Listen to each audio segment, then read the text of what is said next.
All right, G-Man here for part number 12, and with the Flat Earth, Flat Wrong response. Let's get right into it.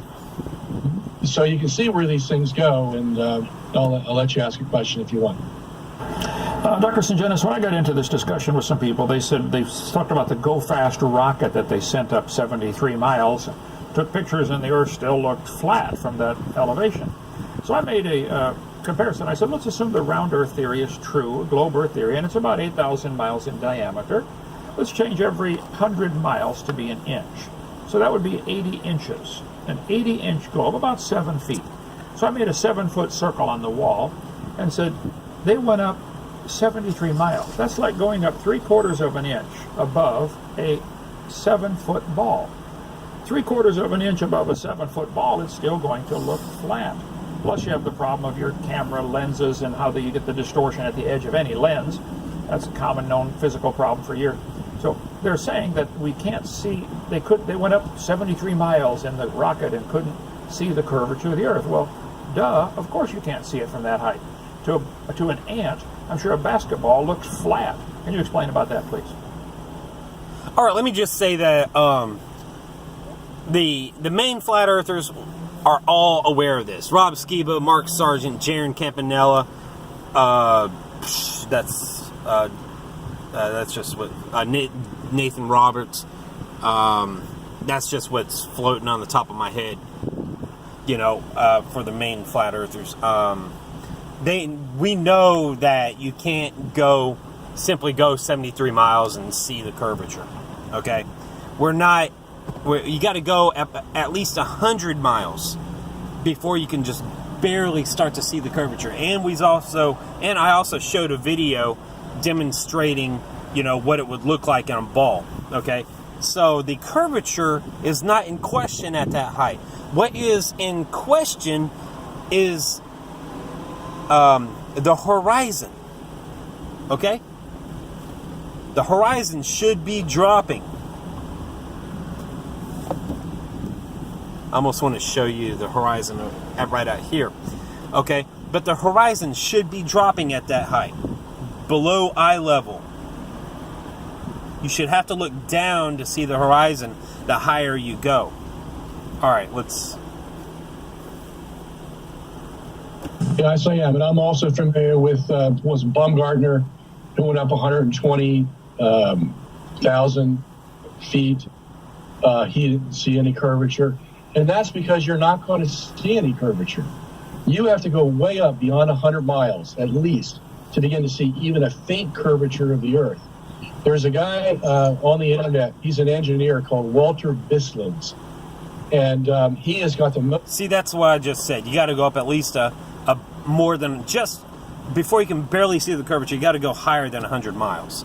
So, most sophisticated computer program to determine when you're going to be able to see the curvature, depending on how high you are when you make. But you should not have to go 100 miles for the horizon to drop, for you to have to start looking down to see the horizon. Anyways, let's look at it. Let's talk next. Let's go to the next point. The observation and on other conditions, but I put his, actually photocopy his results, put them in the book, give his website so that people can go see how and when you can determine the curvature of the Earth. But it's not as easy as people think it is. All right, Dr. Sungenis, why didn't they bring up the horizon, the drop in horizon? Why? I mean, like, I understand that he was answering Kent's question, but why didn't he say anything about drop in horizon? There should be a horizon drop. You know, did he purposely ignore that? That side topic? I mean, that's directly involved with the curvature. It's directly involved with figuring out the curvature of the Earth. You know, the horizon drop, the curvature, it's the same. It's in the same boat. Why didn't he bring that up? The whole flat Earth idea seems to be relatively recent. I mean, in the last 10 or 15 years. And it seems to be largely Christians who are doing this. I think they're sincere. They're defending what they think the Bible teaches because they look at a few verses and say, the Bible teaches the earth is flat. Exactly. Just like I said, go back to Genesis. Okay? What's the purpose for the firmament? To hold liquid water above us, to hold liquid water above it so that we do not drown, so it doesn't come crashing down on us. The firmament has windows on it that can open and they can close. Now, we can't see those windows, okay, but that's not the way God designed it for us to be able to see these windows. But it has windows on it that can open and close, and it lets water through so that the water will flood us out just like during Noah's flood. All right, let's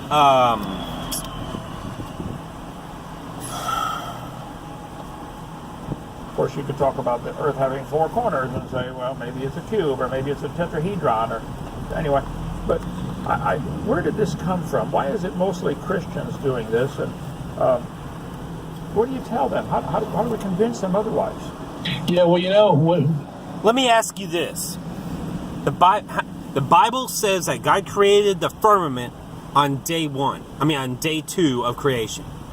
He spent 1/6 of the 6 days of creation creating the firmament, and that's all he created that day. And the firmament did nothing but separate the waters from above from the waters below. That's all he did that day, was create the firmament on day number 2. Why, Kent Hovind, would God, whenever the Bible refers to a firmament or the firmament, would you think that it's talking about any other firmament than the one that was created on day 2? And it says that only one firmament was created on day 2. Just one. The rest of the 6 days of creation it doesn't say anything about any other firmament being created. He spent 1 day out of the 6 days of creation just creating the firmament. It's that important. He wanted us to see that the firmament was a big deal, because he knew that one day it would come and we would forget that it was up there. There wouldn't be anybody teaching that the firmament was up there. And even worse than that, there would be people teaching there is no firmament. They wouldn't even have to teach there is no firmament. They would just teach us that there's space, and space is out there, and it's endless, and it's expanding, and we're flying through space on a rock that's shaped like a perfect sphere. All right, let's go next. What I discovered, especially with the Christian flat earthers, because there are some secular flat earthers out there. One guy, his name is Eric Dubay. He has no affinity with Christianity whatsoever. Who cares about Eric Dubay? Who cares about him? Okay? Eric Dubay, he kind of got the movement started, I admit, along with Matt Boylan. And Matt Boylan is a weird character. But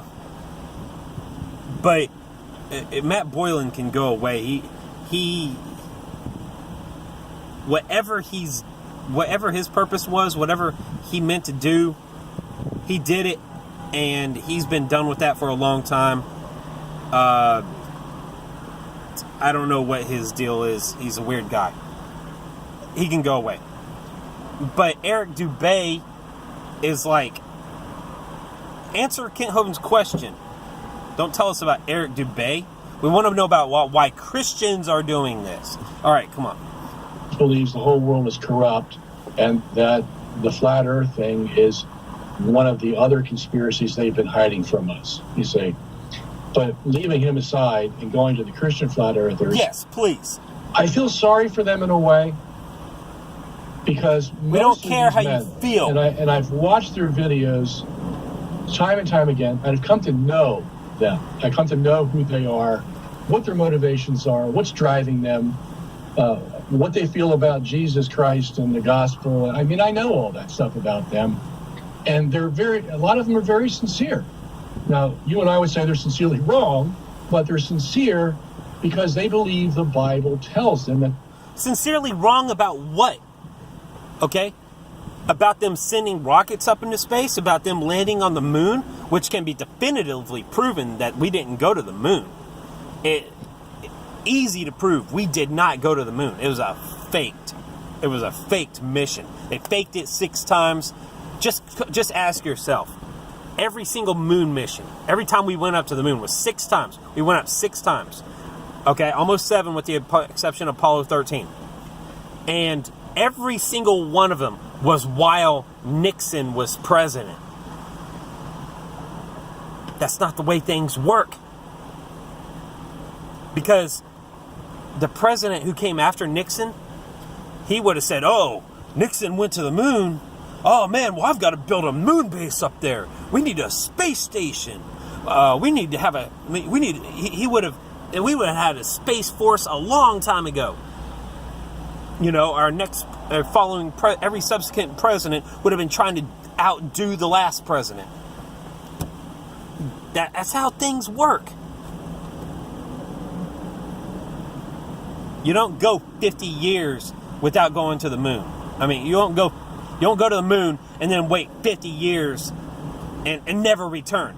I don't think there's any, they don't even have any real plans of going back to the moon yet. Okay, it's at 11:34, 35, 36. Okay, I'm coming back with another video. Here we go.